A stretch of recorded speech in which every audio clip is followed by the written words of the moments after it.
Happy Dasara guys. కొత్త scooter తీసుకున్నాం కదా, గుడికి వెళ్ళి పూజ చేపించిన వెంకటేశ్వర స్వామి దర్శనం చేసుకున్నాం. తర్వాత మా ఇంటికి వస్తే మా వెహికల్స్ అన్నీ పూజ చేపించినాం. మీరు చేశారా మీ వెహికల్స్ అందరికి? చూడండి నేను ఎలా ఇస్తున్నానో. మేము పూజకి వెళ్ళాక రావణాసురుడి దహనం చేయడానికి వెళ్ళాము. ఎలా చూస్తున్నారు గురు? నా దిక్కు రావణాసురు. ఆగాగు రావణాసురు, నిన్ను కాల్చేసాం రావణాసురా. ఆ లైటింగ్ మేము అనుకోయాం కదా, ఆ లైటింగ్స్ చాలా బాగున్నాయి. నాకు ఆ సౌండ్ కొంచెం భయం కూడా అయింది. ఇంకా లైటింగ్ చూసుకొని కొంచెంసేపు ఎంజాయ్ చేసి మళ్ళీ మాట్లాడుకుందాం.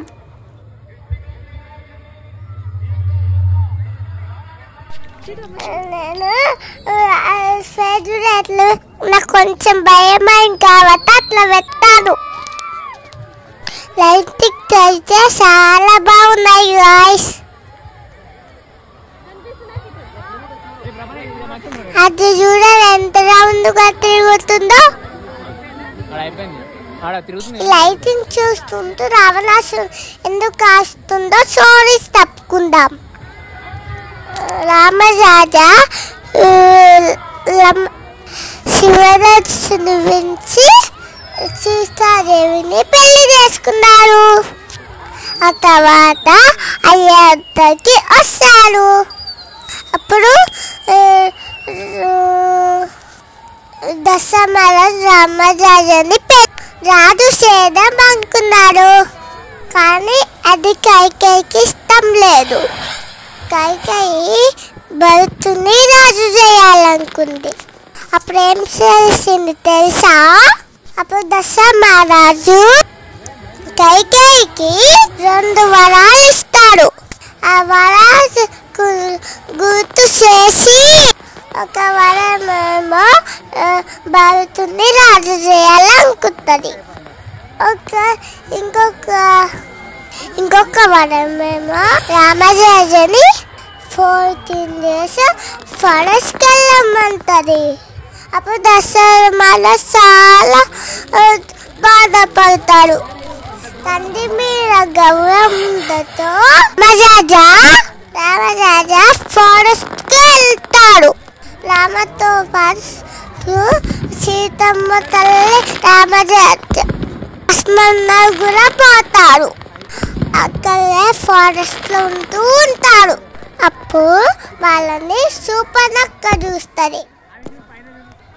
రాముని అందానం చూసి శూర్పణఖ నన్ను పెళ్లి చేసుకుంటావా అంటుంది. వాళ్ళది నా సీతమ్మతో పెళ్ళి అయిపోయిందని చెప్తాడు. అయినా శూర్పణఖ వినరు. శూర్పణఖ సీతాదేవిని చంపేస్తా అంటుంది. ఇప్పుడు శూర్పణఖ ముక్కు కోసేస్తాడు. అప్పుడు రావణాసురుడు వెళ్ళిపోతుంది. అప్పుడు రావణాసురునికి కోపం వచ్చి ఒక మయాలిని పంపిస్తాడు. అప్పుడు రామరాజుని అది కావాలని అడిగింది సీతమ్మ తల్లి. అప్పుడు రామరాజా శిశురావుకి వెళ్ళి లక్ష్మణరాజుని సీతాదేవిని మంచిగా చూసుకుంటాడు. రామరాజా పెద్ద కలిసినట్టు సౌండ్ వస్తుంది. ఆ సీత లక్ష్మణాన్ని వస్తాడు. సీతాదేవికి భయమయ్యి అప్పుడు లక్ష్మణ అన్న చూసి రాపో చెప్తుంది. లక్ష్మణరాజా అదంతా గీత రాస్తారు. ఇది దాటి బయటికి రాకమ్మా అని చెప్తారు. పైనాక రావణాసురుడు వస్తారు. అమ్మా అమ్మ అన్నం పెట్టమ్మా అని వస్తారు. అమ్మ అని అంటాడు. ఇప్పుడు సీతమ్మ తల్లిని ఎత్తుకొని లంకెత్తి వెళ్ళిపోతాడు. అశోకవనం చెట్టు కింద పెడతాడు. రామరాజ లక్ష్మణ జజ ఆంజనేయ స్వామి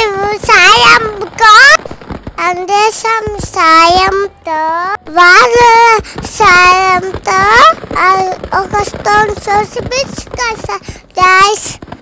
దాని మీద రామరాజ అని పేరు కూడా రాస్తాడు. ఇంకా కూడా చిన్న చిన్న స్టోన్స్ పెట్టి దాని మీద రామరాజ అని రాస్తుంది. తర్వాత ఆ బ్రిడ్జ్ మీద నుంచి అందరూ లంకకి వెళ్తాడు. అక్కడికి వెళ్ళి రామరాజ రావణాసుని చంపేస్తాడు. చూడండి రావణ ఎట్లా కాలిపోతాడు. ఏ రావణ, మా సీతమ్మ తల్లి ఎత్తుకుపోతా మేము ఊకుతామా? ఇలాగే కాల్చేస్తాం. జై శ్రీరామ్, జై బజరంగబలి, జై సీతారామచంద్రమూర్తికి జై. చూడండి గాయ్స్ ఎట్లా కాలిపోతున్నారు. తర్వాత ఏమవుతారంటే తీసుకొని రామరాజ అయోధ్యకి వెళ్ళిపోతాడు.